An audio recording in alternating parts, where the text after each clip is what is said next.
Recording by Magahiya music Manpur block गया।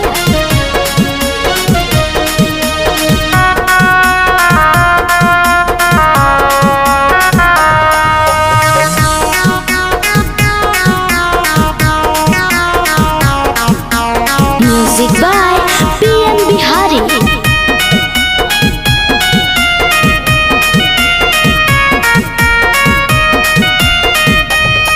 हाथे में tattoo बना के सारी भैया तो हिट हो गईली देखाना नेपाल वाली भौजी मोर। हाथे में टैटू बना के सारी भैया तो हिट हो गईली देखाना नेपाल वाली भौजी मोर। का होई अमर पाली अक्षरायब बोला तोर हिट हो गईली देखाना नेपाल वाली भौजी मोर।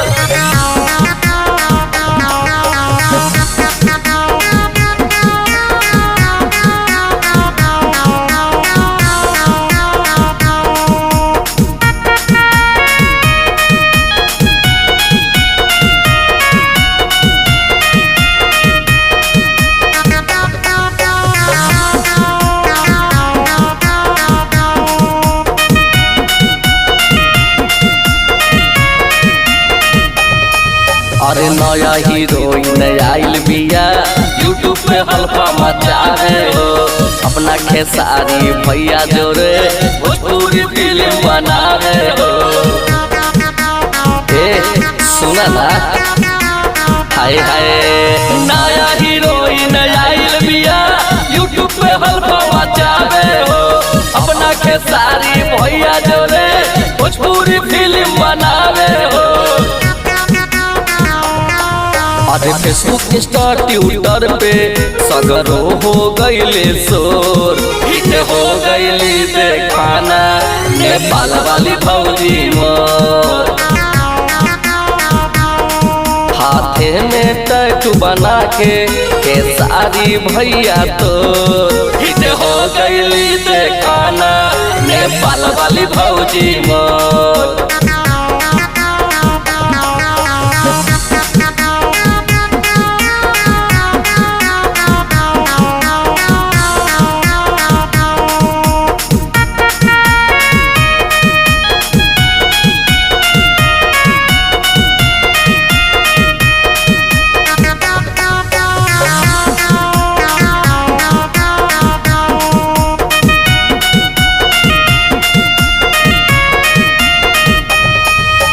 तोहरा खातिर देवेला जान पहने के लागल कतारी बा यही खातिर ता कहेला लोगवा ट्रेंडिंग स्टार खेसारी बा।